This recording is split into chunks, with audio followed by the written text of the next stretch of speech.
Hi, it's me, Silver the Wack, and it is Saturday. It's not 2 p.m. yet. I managed to have something to eat today, so yay. Yeah, but the vibes are still not quite right, I would say. Yeah, I'm here with my little coffee. This is the glass mug, the heat resistant glass mug with the little blue mug cozy that I made for it, which turned out to have like a really big gap, but as Bob Ross would put it, it was a nice little accident, because yeah, what's the purpose of a clear mug if you can't see what's inside the mug? So yeah, maybe it was all meant to be.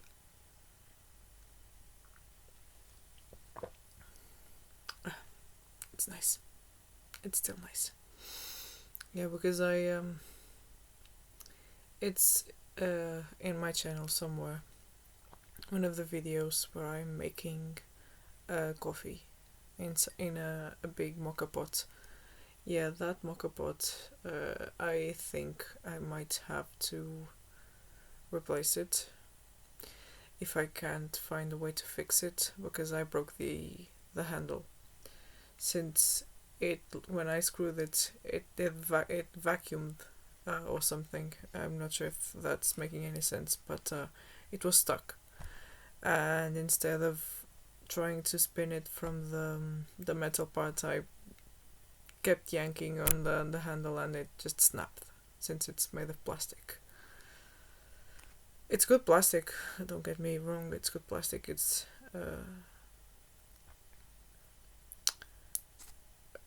heat resistant plastic, clearly. But yeah, it snapped. I mean, it was cheap, so I'm not really surprised. And yeah, I don't really want to throw it away, because the rest of the pot is completely fine. And I don't really like throwing things away. I prefer to fix them or have them fixed. So what I might do is, when I get a chance to go to the city, I will go to a like hardware shop or something, or maybe I'll just look up places where they fix that kind of thing and see what they can do for me. Yeah, because I really have this thing where I want to fix things immediately, and if I am unable to do so, I just feel really, really bad, which is what's happening right now. Because obviously I couldn't fix the problem with the tuition. They gave me a deadline, yeah. So there's that. But even still, it's just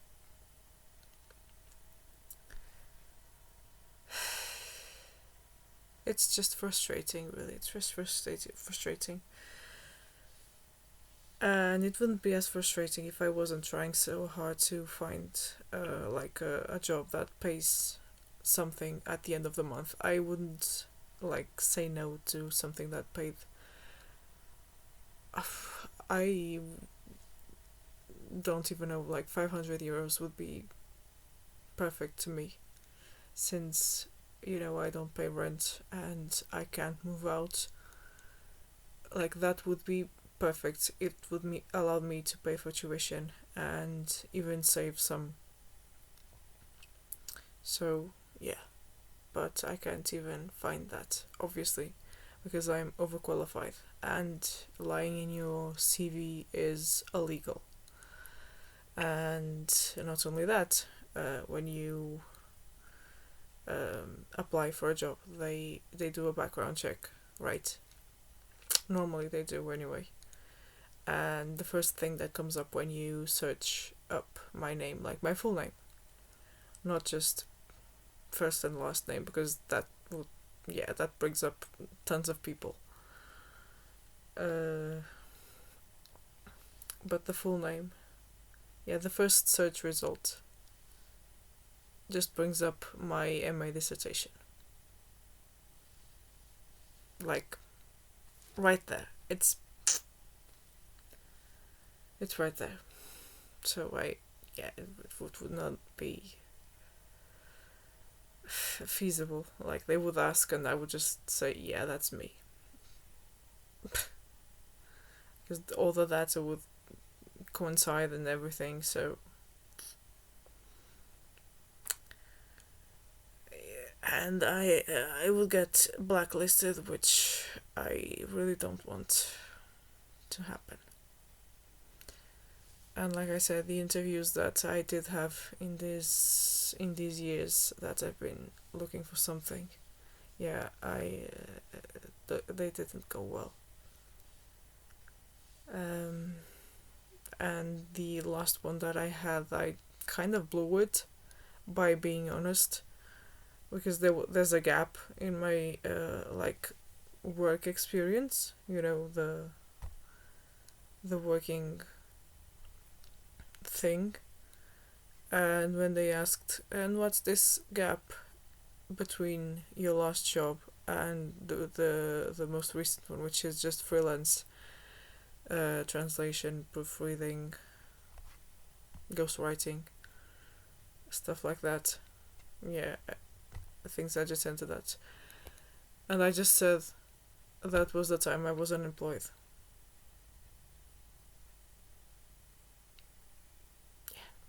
I did say that.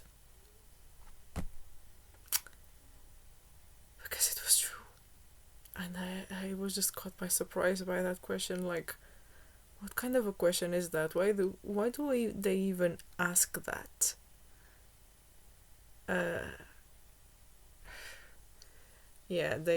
I guess they asked that to check, this bummer loser was doing nothing for all this time.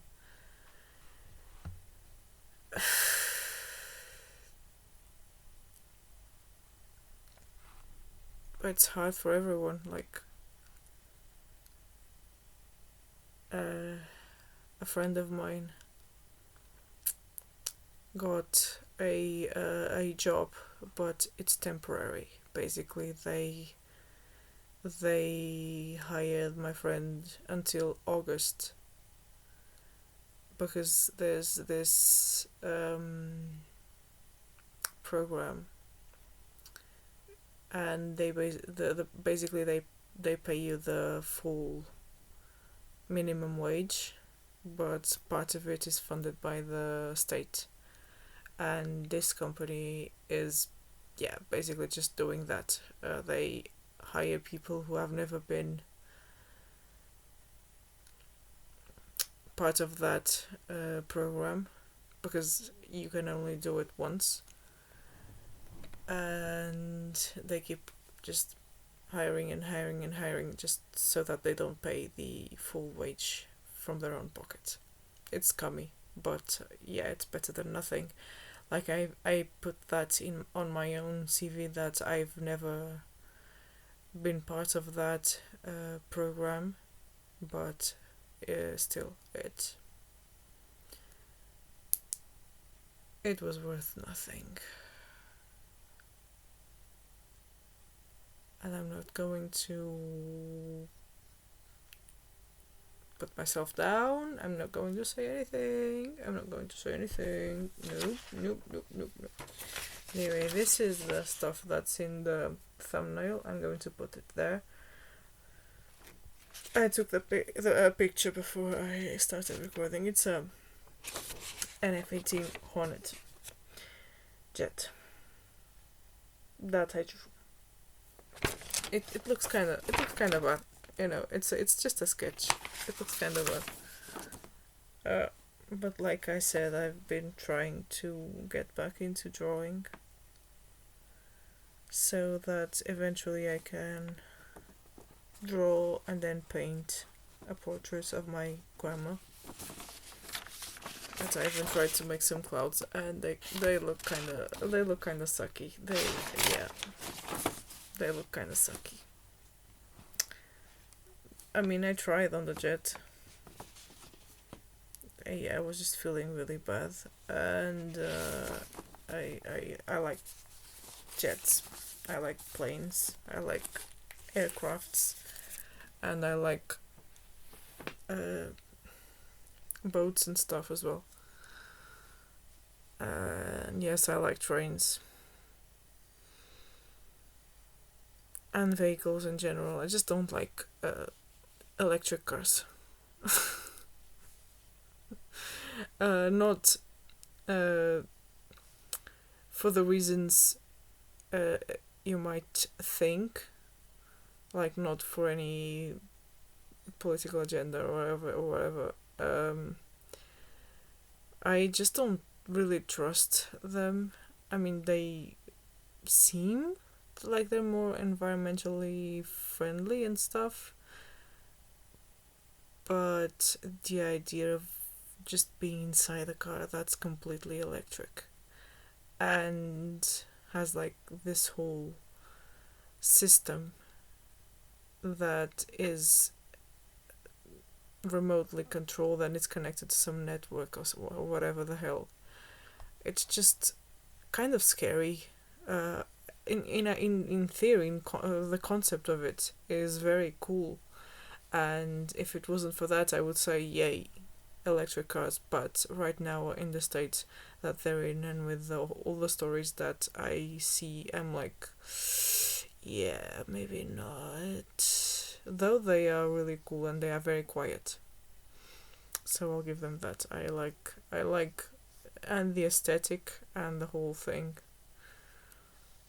I mean, when the blackout happened in the Iberian Peninsula, a lot of people were mentioning those cars as well, in case they didn't fix the problem quickly enough, because yeah, how would they power those cars without electricity? Even the regular petrol stations were closed down, except for a couple of them who still operate on analog technology, which is it's something that personally I am a huge fan of. I love analog technology. Maybe because of misplaced nostalgia, since I grew up poor, and I had access to analog technology since, the modern stuff was not something I could get because it was expensive. Just as an example, I only had a smartphone in 2018.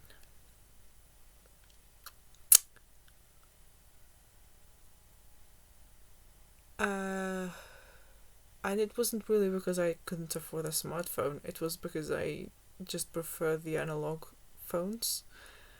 But yeah, since they were so cheap and everyone was starting to communicate via email, I was basically, I had to update, or rather upgrade, into a smartphone. And my first smartphone was an Alcatel. the one that I have right now, where is it? This thing is also an Alcatel. One SE 2020. It's old as well, and it's kind of not the best thing in the world, but it does the job. I don't really use it for much. It has a couple of games, but they're not like heavy games or anything, and it lets me communicate and receive emails. Like sometimes it doesn't send notifications, or rather a lot of the time it doesn't send notifications.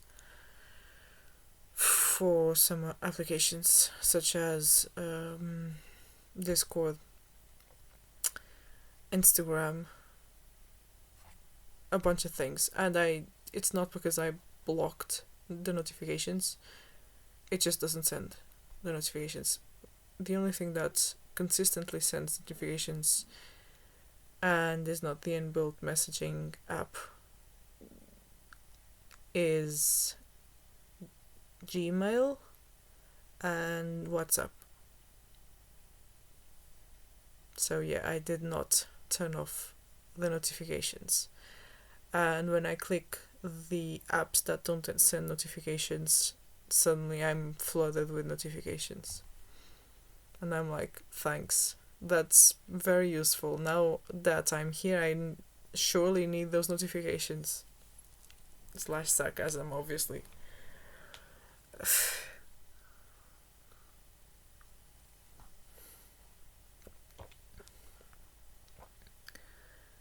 But yeah, that was a strange tangent. Where was I? Where was I going? Yeah, my mind has just not been great. And today my mom came into my room to ask if I wanted to get my blood exams done today, and I just said no, I don't, because I didn't feel like moving at all. Like I woke up at the same time as I always do, which is 7:15, and I just stayed in bed. Like, yeah.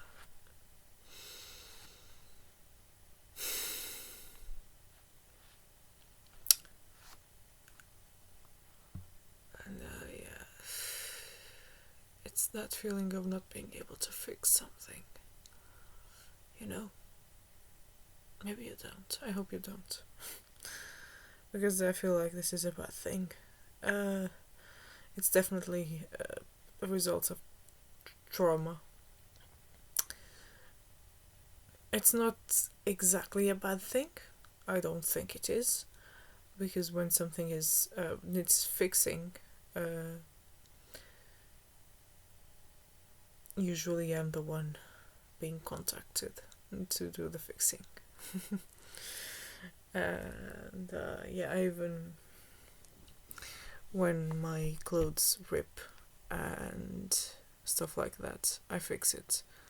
Obviously, that's not even a question. Books that need to be mended, I do that.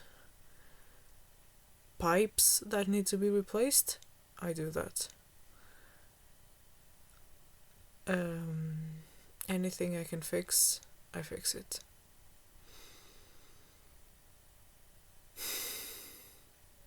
Broken ceramics, I fix that too. Broken plastic, if it can be fixed, I will fix it. Basically, that's the point. If it can be fixed, but by someone with limited resources, I will be that person.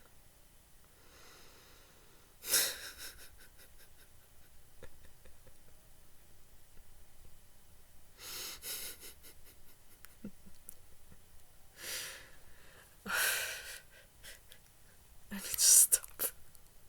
I need to pause, so I'm sorry. Yeah.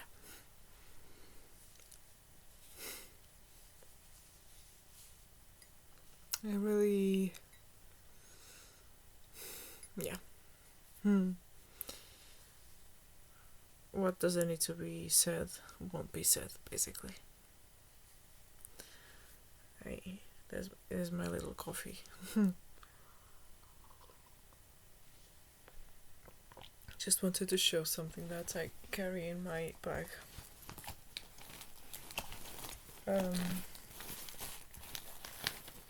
Which has a lot of people going like,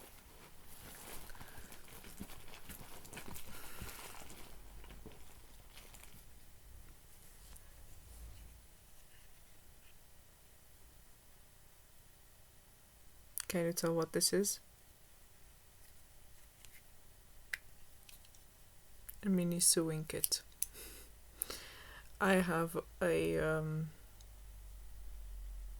tape measure and some black thread, because that's the most common, and this little box is meant to carry this kind of thing. So I guess it is meant to carry this kind of thing.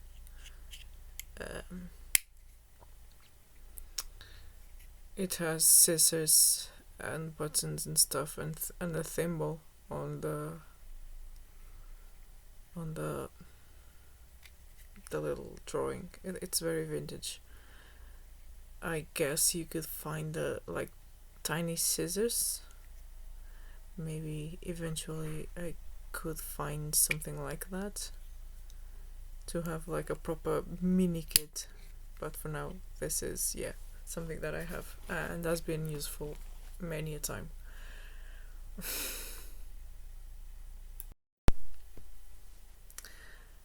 And the funniest thing about it is that whenever I pull that out, when people start freaking out that something ripped in their clothes, they're like, why do you have that? It's always just like, you need it. Why are you asking me why I have it? You literally need it right now. And my response is always that. Why do you have that? I'm like, you need it right now. And they're like, oh, right. So that's earned me the fame of being the one who always has something to fix something quickly, which isn't a lie, since I carry duct tape, glue, lighters, a torch, like a flashlight.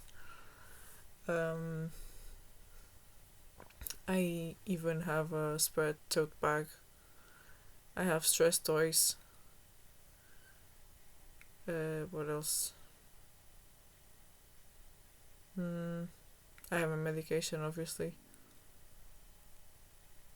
The wallet, obviously. The money pouch, yes.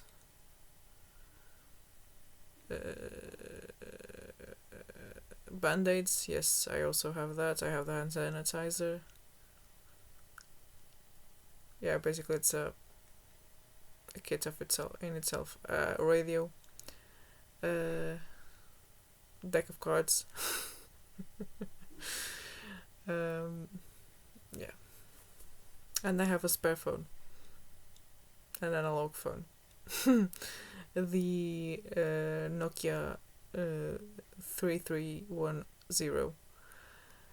The modern one, the most recent one.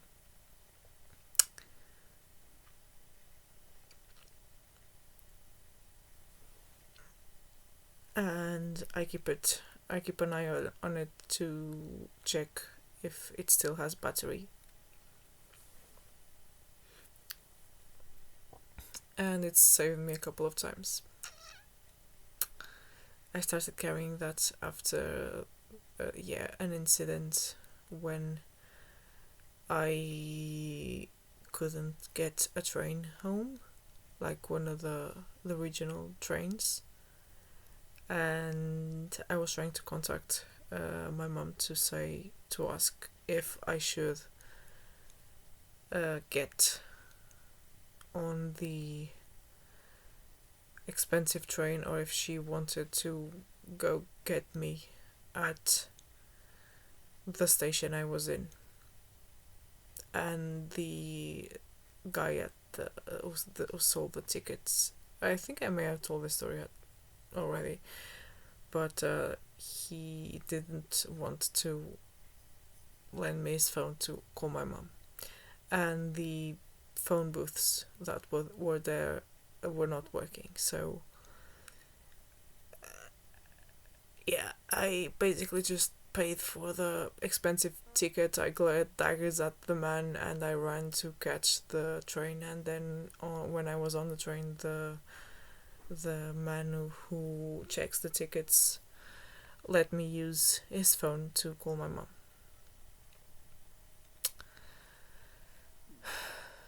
Because there would be no way, like, if I got, because that train would not stop at my regular stop, since it's not a real station, it's just a stop, so you can't really, stop there when you go on the fancy trains.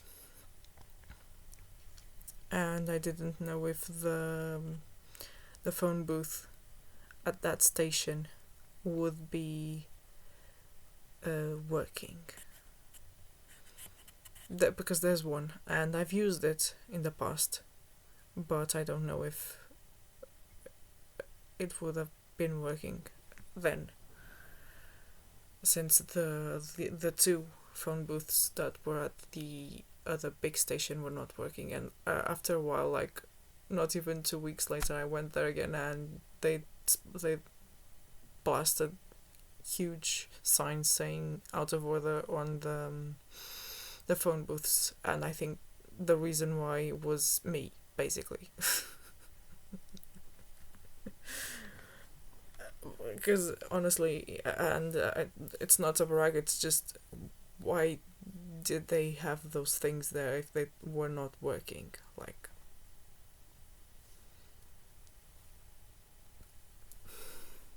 so yeah, after that I just started carrying this older analog phone, and yeah, I just keep an eye on the battery and add some credits to it every now and then, just so that I have a backup in case the smartphone runs out of battery, which is very likely, since the smartphone's batteries don't last very long, but the analog phone batteries last for like a week even if you use them every single day, since they don't do as much as the smartphone. That's why the battery lasts a lot longer. Not some magical powers that the analog technology has. It's just because it doesn't have as many functions and doesn't require as much power to operate. So that's not rocket science, if I can understand it. I guess anyone can. I guess. Big guess.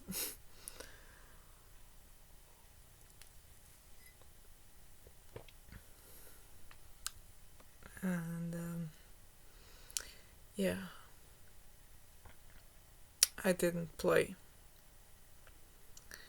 the rest of the Dream Daddy route thing yet, because I was not feeling it. But I tried to stream on the Purple platform. I'm not sure, but some people refer to it by other names other than the name it has, and I don't really know if YouTube flags videos for using that. Like, the weirdest flag I've ever gotten in a video, and since it's a tangent kind of, but I move the topic to this, since these are vlogs and I'm just rambling and chatting and whatever.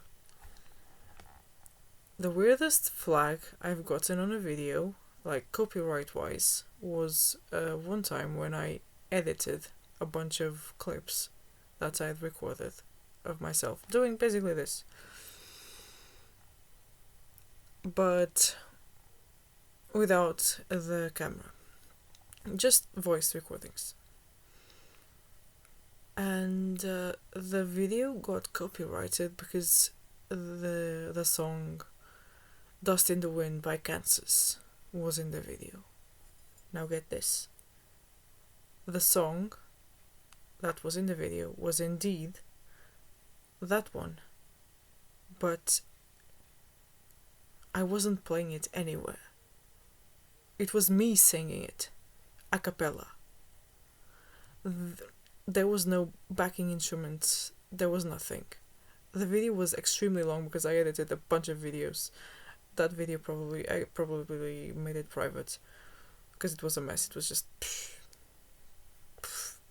mental breakdown in one video, kind of, sort of. I don't know, not really. It was just messy and long.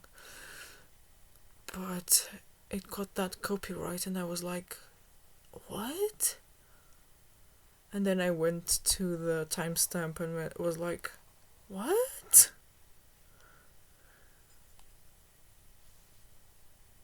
It was hardly a cover. It was just me singing very poorly to a song. Like, I understood one time when I did a live on that channel. And I was playing some music in the background, and yeah, the video was just shut down because there were just too many songs being played, and I was not aware of the copyright thing at the time. And I just removed it, basically. And I was live in the first place because I was talking to some friends who were watching it. But yeah, as soon as as I finished it, like, it stopped and all, and I looked at the studio thing, or whatever the hell it was called at the time, and realized that it was just shut down completely. They didn't remove the video, obviously. It just stayed there, but it wasn't visible anywhere because of all the copyrights. And I was like, oh golly. And I mean, I didn't make any money, obviously, from that. And I have never had a channel that was monetized, but it was still annoying since yeah, sorry, I just don't want noise to be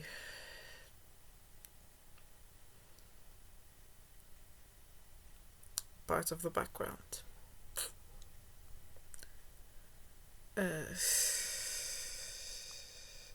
Like, I wish I could move out. I wish I could have my own space. I wish I could make this room soundproof somehow, but I don't have the funds for that, so yeah, no can do.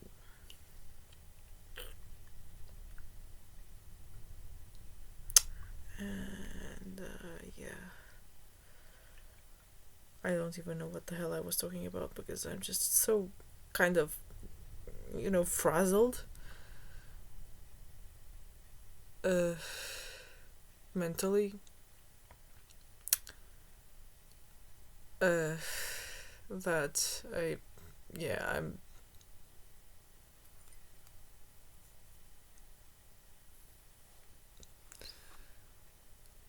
just can't keep track of anything despite taking the medication, because it doesn't do miracles. All it does is make you focus enough and relax you enough not to have a full-blown breakdown.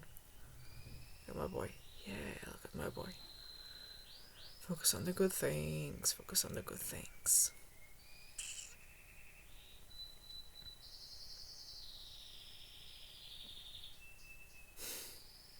And it's been raining, which is awesome.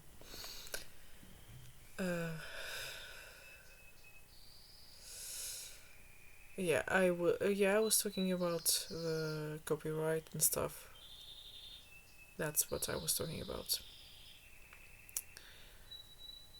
There was a lot of copyright music, and I was like, yeah, okay, makes sense. It didn't mean I wasn't annoyed anyway, since my channel wasn't even monetized. So what would they even mad about, right? But yeah, I tried to stream on that platform, but I was doing it with a different game, the Pathologic game, which I've been meaning to play since 2023. But I just couldn't. I just couldn't play because I didn't know the commands. Pun. I didn't know the commands. I was, yeah. I just felt really stupid. I kept walking sideways like a crab, and then I talked to my friend, the one who recommended the game. Let me pause. Yeah. Hi. Sorry about my resting face. It's not very friendly, is it? And the little emo fringe situation with the curly hair.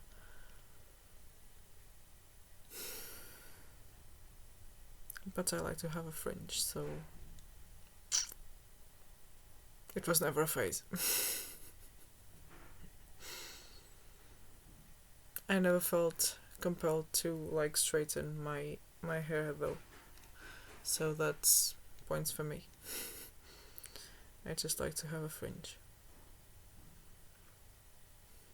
because yeah, there's not much I can do with this terrible hair that I have, and yeah, I don't have money for anything, so I can't buy more minoxidil, but when I can, I will. Just to, yeah, because it was working. It was really working, and I can vouch for it. As someone with male pattern baldness, and my brother as well. My brother can also vouch for it because it was working for both of us. But it's just an investment. It's something that you have to buy every single month, and yeah, we don't really have the money, the funds for that. So just going to put these in just for the feeling of it.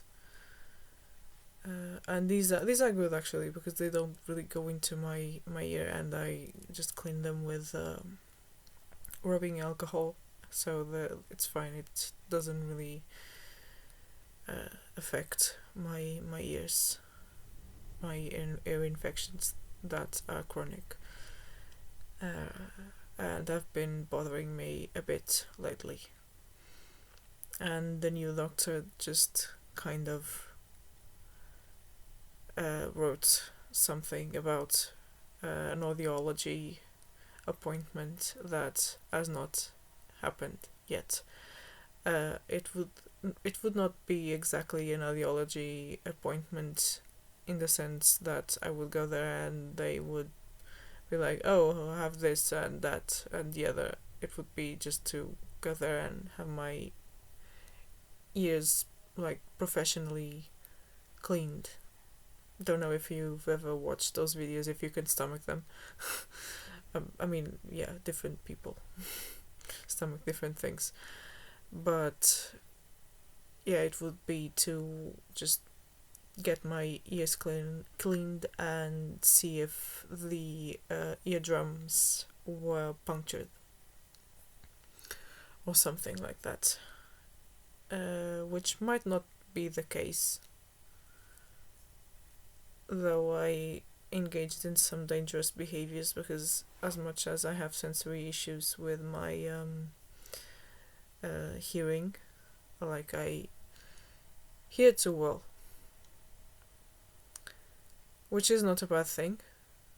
I'm not complaining, I'm thankful for my good hearing, but the sensory issues that are not part of that, or maybe they are, that was never investigated. It was just when I talked about it after my diagnosis, they said, that's something that can happen. Some people with ASD, they have sensory issues with like touching things, with smells, with seeing, and with hearing. Sometimes a mix of all of them, but it's usually one that's the worst of all those things. And one thing that is the basis for the diagnosis is things going out of one's control, and we just going haywire about it.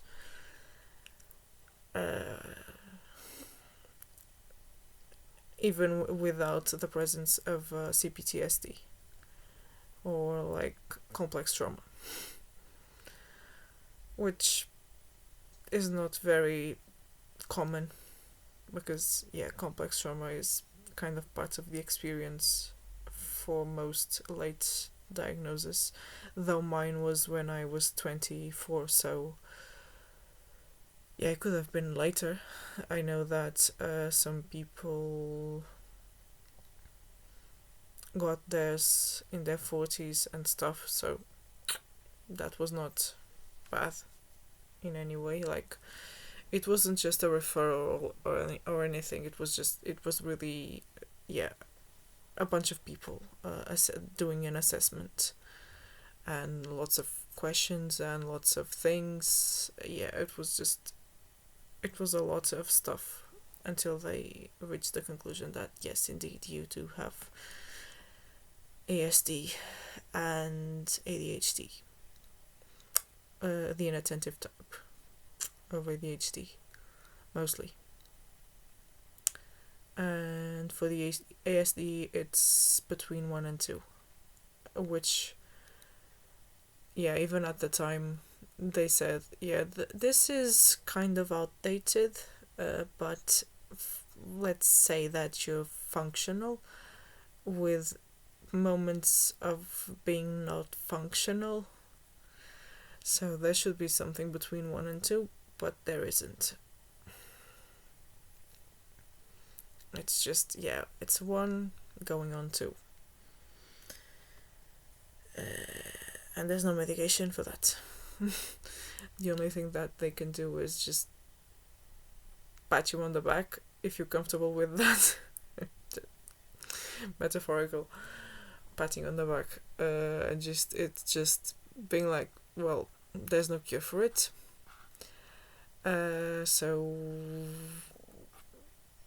have these calming pills, and good luck managing this. The thing is that I lost access to that exceptional care at the time, and now I'm just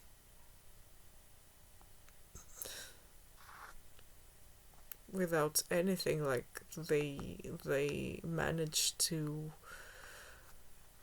see that something was wrong, but I could never really get another assessment in this country.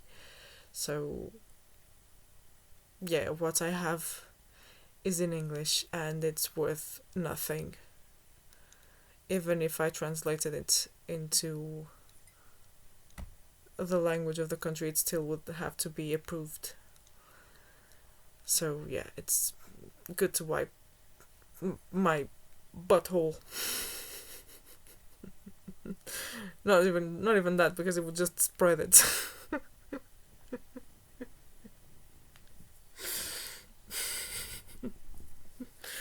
I promise I'm funny, I swear. I'm funny. I'm very funny. I'm hilarious. How dare you not say I'm hilarious? I'm hilarious.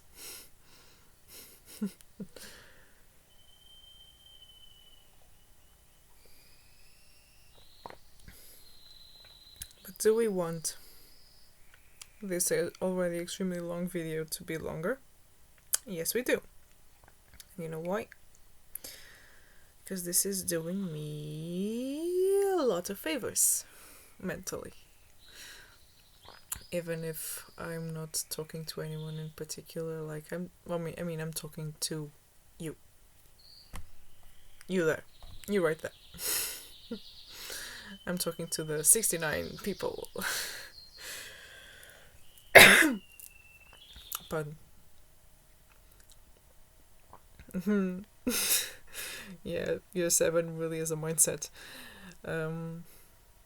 But it's helping. So that's my point, it's helping. So that's why I'm still rambling. And I was talking about pathologic before we go into the breathing exercise and me telling a story. It's starting to rain again. Oh, look at that. Isn't that lovely?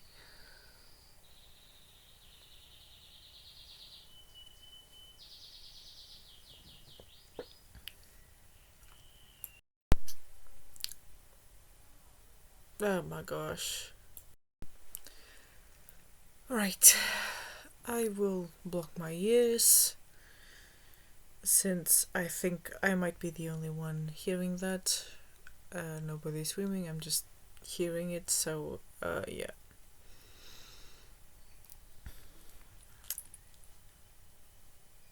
Pathologic.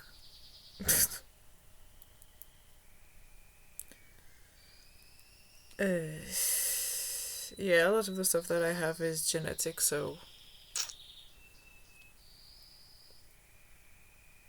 there's that. Just a final remark on the medical situation. But I was talking about streaming. I tried. Focus on that word, tried. And I think I managed to do it for a bit, but I couldn't play it because I didn't know the commands.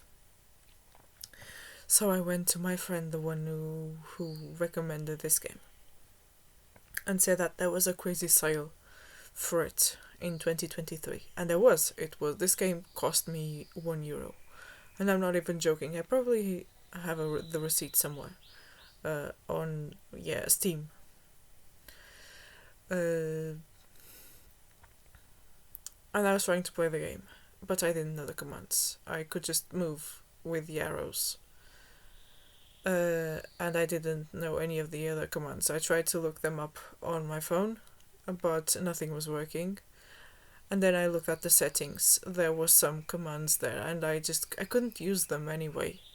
So I don't know what I was doing wrong, or what. I might try to play the game without the streaming part, but I don't think that was the issue, because streaming shouldn't affect the game itself, right?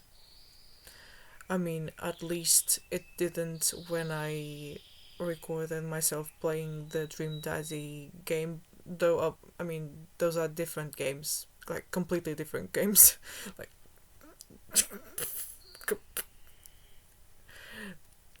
not even comparable. But I couldn't. I talked to my friend and asked about the commands, and it turns out that I was struggling to get out of the intro screen, which was basically just moving around one area, getting to a door, opening the door, and selecting your character. And I couldn't do that.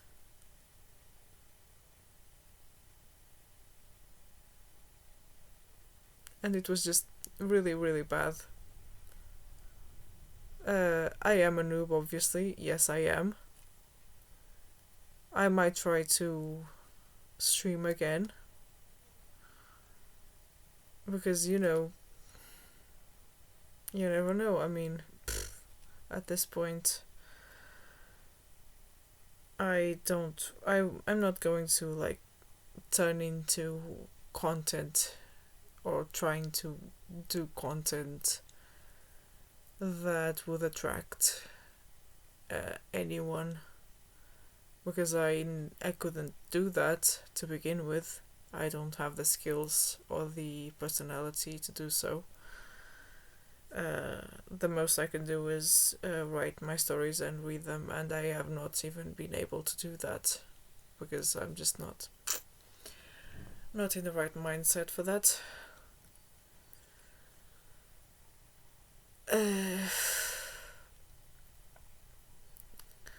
But if I manage to pull just enough for tuition, which is crazy since that's not a small amount of money. Yeah, but one can dream, right? But I just wouldn't do that. I wouldn't try to do that on this platform right here, because yeah, this is my way of relaxing and taking it easy. Don't strike that as copyright. I think it's 3 seconds. If you do 3 seconds, of a song, they don't flag you for copyright. Ugh, leave me alone. Come on. Ugh, what's going on? No, I don't want this.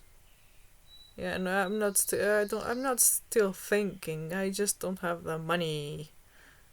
Oh gosh. Okay. You know what we'll do?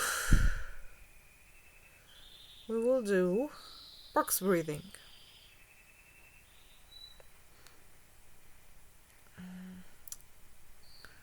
And then I will tell you a story. It's been a while. Relax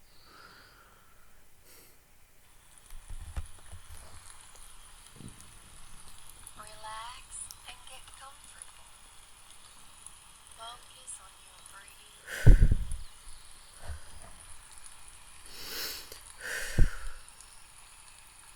Breathe in. Hold. Breathe out. Hold. Breathe in. Hold. Breathe out. Hold. Breathe in. Hold. Breathe out. Hold. Breathe in. Hold. Breathe out. Hold. Well done.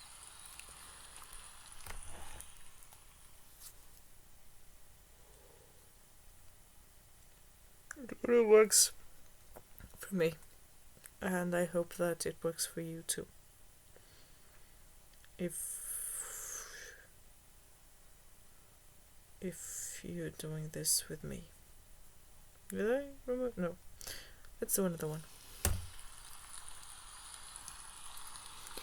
Relax and get comfortable. Focus on your breathing.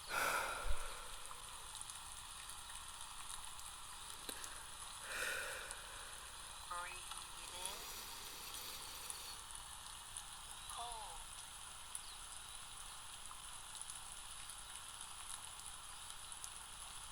Breathe out.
That was the 478 one.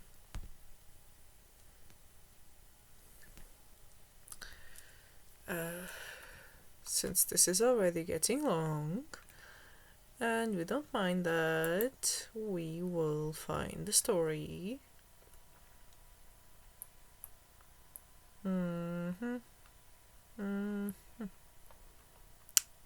We'll find the story, won't we? Yes. Yes. Okay.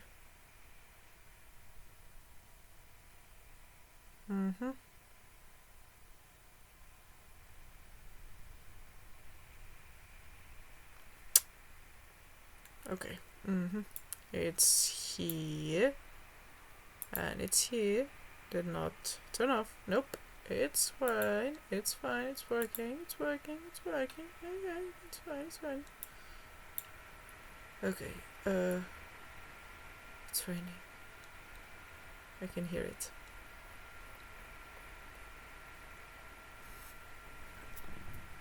Okay. So this story comes from the Ainu people of Japan, of Hokkaido.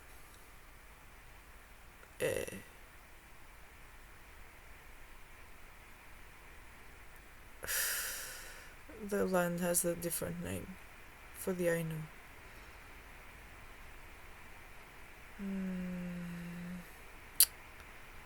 And I will have to go look for it. The land is called Ainu Mosir. The land of the people. That's what it translates to. And this story is about the human who married the bear goddess, or the bear kamui. Because for the Ainu, everything is kamui. The belief system is based on animism, so everything has kamui, whether big or small. It's kind of like Native American. Everything has spirit, kamui, for the Ainu. So this is a strange story, but it's a kind of it's a fairy tale. Obviously, it's a folk tale. It's a tale. It's a story. Lobata de uwepekere. It's a folk tale. It doesn't have to make sense, right? This is getting long, and since it's getting long, I'm going to read the story, since it's been a while since I've done that and I miss it. Maybe it'll do something good. So the story is called The Human Who Married the Bear Goddess. Once upon a time, there was a village where many people lived because the village had access to plenty of salmon and venison. There was no lack of food in that village. Still, famine struck them at one point. Food was scarce then. There was no salmon or venison, no food at all. Because of that famine, everyone in the village died, or almost everyone. See, now, the chief of the village had 2 children. One was a boy, the other a girl. After some time, those were the 2 only younglings alive in the village. The girl was the eldest of the 2. Because of the rules of our people, it does not matter if I die, because I am a girl. But you, my brother, can take our father's inheritance if you wish. For that reason, you should take all of these things and trade them for food, eat that food, and survive, said the sister, and gave her brother a bag made of elm cloth. The brother accepted it and left, reaching the sandy shores, walking alongside the sea. After walking on the sand for a while, he saw a very beautiful horse a bit further into the land. Beside the horse was the carcass of a massive whale and a strange house. The boy walked into the house and after debating a little, he decided to enter. He looked around the home and noticed a man that looked like a kamui, a god. The man's wife, too, looked divine like a kamui, a goddess. The goddess was dressed in black, and the god in colourful attire. After walking further into the home, he stood by the door. The man was the first to speak. "Welcome, whoever you might be, and wherever you might have come from." Then, after that, a lot of the whale's flesh was cooked, and the boy was allowed to feast in it. The woman, however, never looked at him. The boy then got the things his sister had packed for him, and opened it. He took the things out, and they were all the precious possessions of his family. "I will give these precious things in exchange for food," he said, and handed the items to the kamui man. The god looked at the items. "These are beautiful treasures you bring us," he stated, "but you don't need to pay us for the food. Regardless, I will take your gifts, and you may eat as much of this whale's flesh as you need. I need not pay for it, but I will carry your treasures to my other home, and in turn bring you some of my own treasures." When he said that, he left on the horse. The boy and the goddess stayed there together by themselves. After a while, the woman turned to him and spoke at last.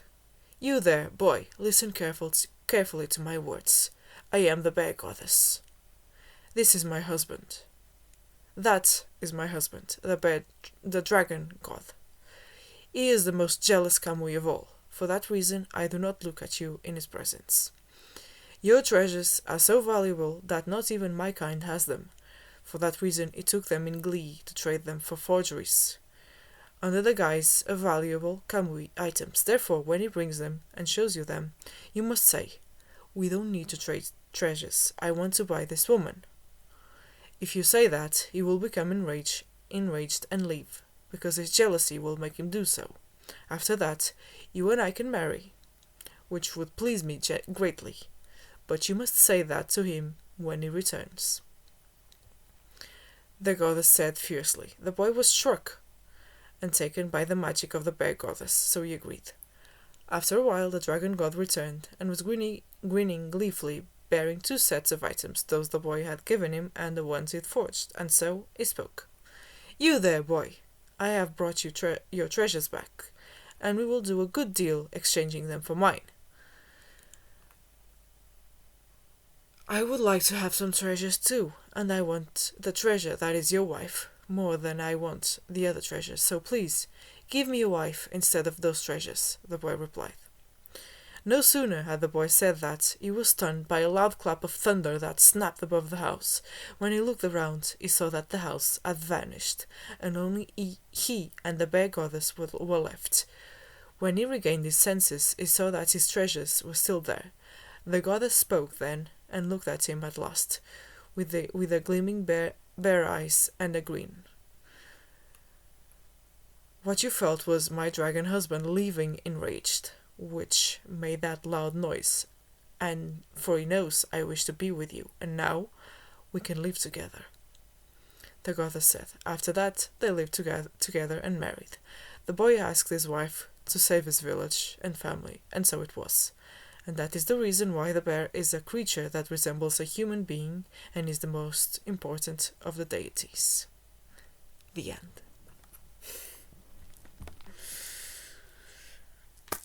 Did you like the story? I hope you did. It's one of those origin stories. Like, the bear is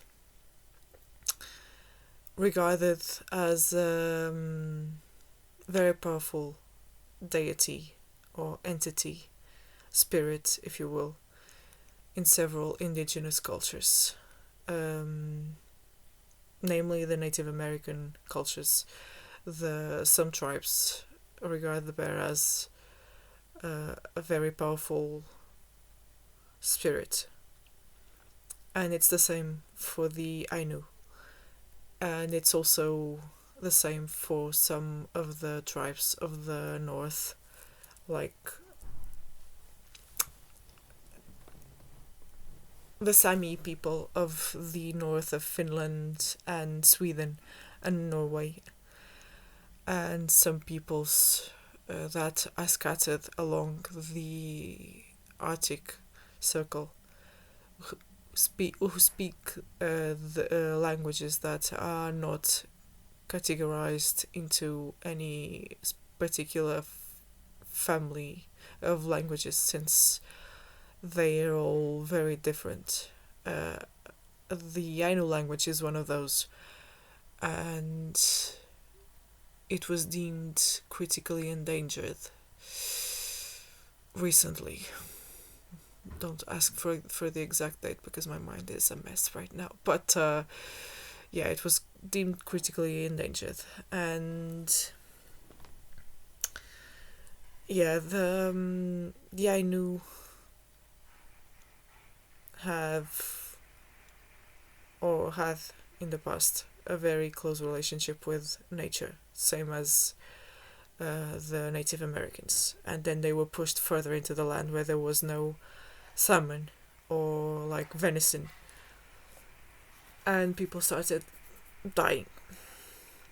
Like what happened with the Native American peoples, they started being pushed away from their lifestyle and they started dying because they couldn't hunt, they couldn't live in harmony with nature as they had until then.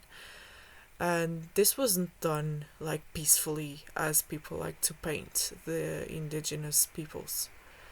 This was done like violently. It's raining. Ah, I love that. This was done violently, and people fought back. There were uprisings. The old westerns that paint the quote-unquote Indians,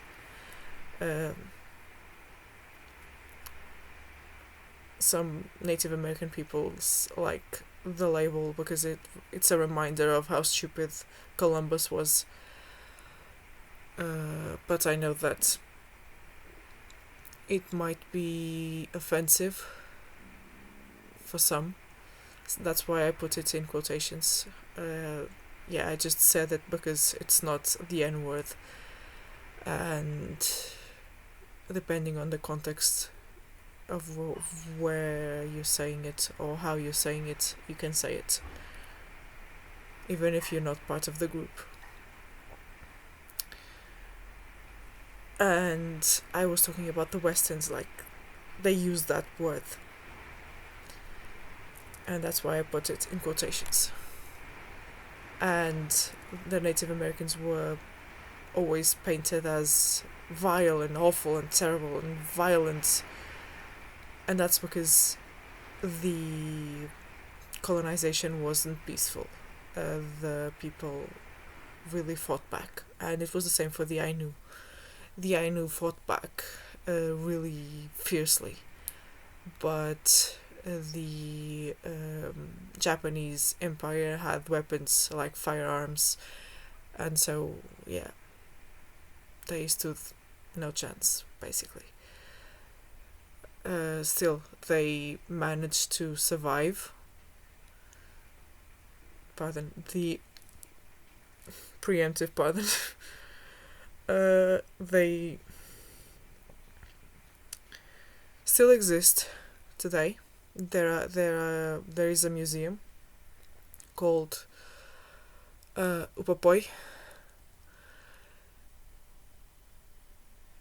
and it has the personal collection of items that Kayano Shigeru collected throughout his life in an attempt to save the culture of his people.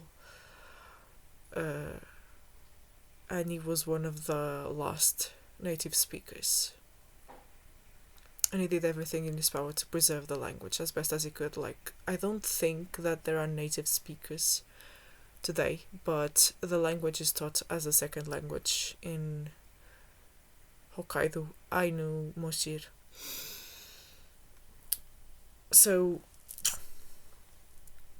yeah, he was one of the main activists behind that, and he reconstructed a lot of the arts that were lost, such as rug making, because when the Japanese government finally started to acknowledge the existence of the Ainu people as an indigenous people of Japan, they wanted a rug, a traditional Ainu rug, but the only person rather, who still knew how to make those rugs was blind.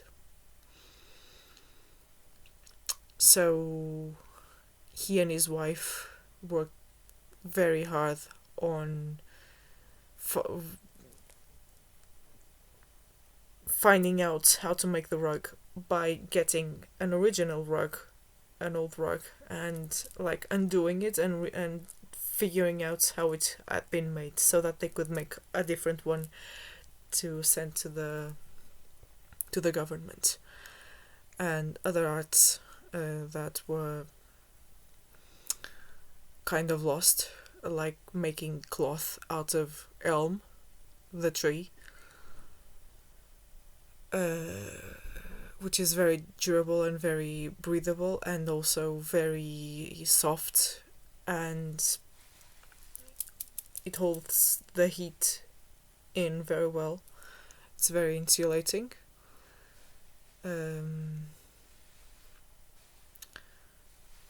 It's still done today, and it's all thanks to people like Kayano Shigeru.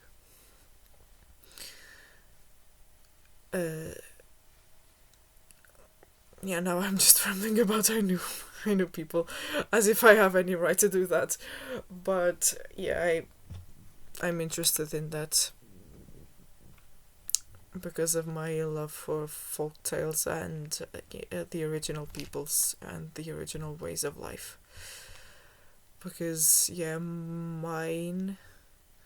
there are records, and there are records of the indigenous peoples of pretty much everywhere, I suppose.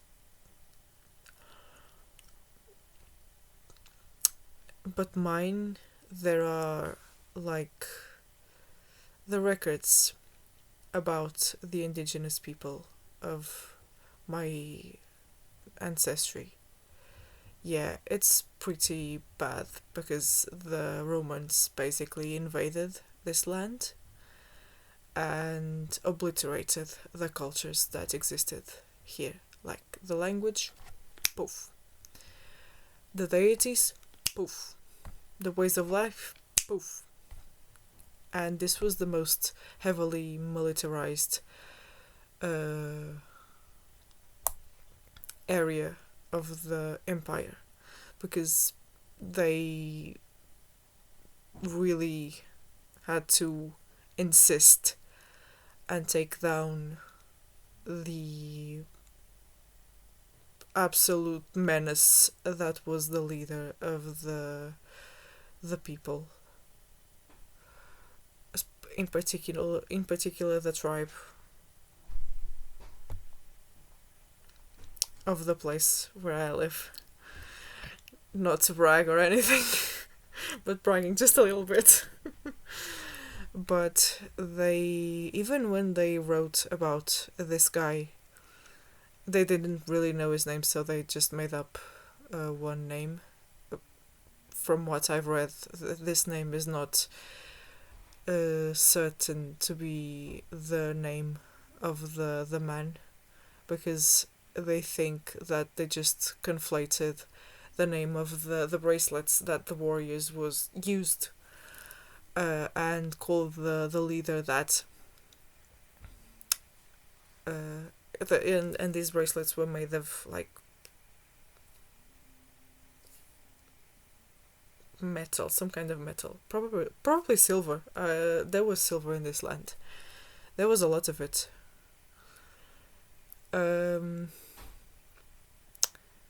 The warriors used that, and they could only take down the leader by bribing some of these warriors who betrayed them and kill them in his sleep, according to the records.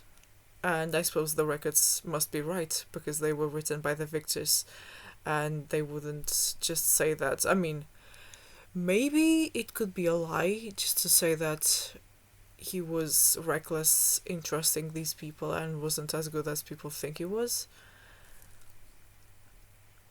But yeah, what's also written there is that the people who betray them were killed soon after because yeah, they were never they never intended on giving these traitors anything. Like, I don't know what crosses the minds of traitors. Do they think that betraying their leader will gain them favors with the colonizers? Like, the colonizers already know that they're not trustworthy. So, honestly, yeah. But we still have a lot of Roman ruins in this land, and yeah, this was another thing that I may have mentioned in another vlog, that in, for example, the UK, they're not called ruins, they're called what they were. Like in Bath, they call the Roman baths, not the ruins of the Roman baths. And in here, the ruins are called ruins. And when I said this for the first time to my psychiatrist there, she was very like, oh, that's a very interesting worldview, because I was just translating in my head, because those ruins are much more common down here in the Iberian Peninsula than in the UK. For some reason, I don't know exactly why. Maybe because of the Blitz, but they're much more common in here, and we just call them ruins. We talk about what they were, but the name is really ruins. It precedes the rest of the thing. The ruins of blank.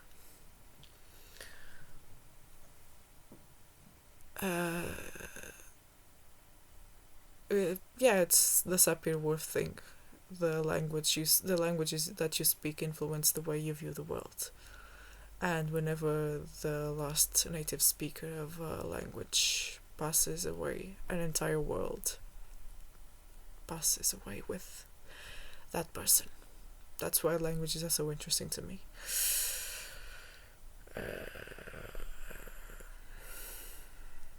Yeah. But this was heavily militarized. The languages were obliterated.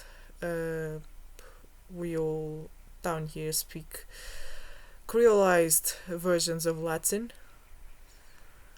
So, yeah. I won't let this get to 1 hour and 20.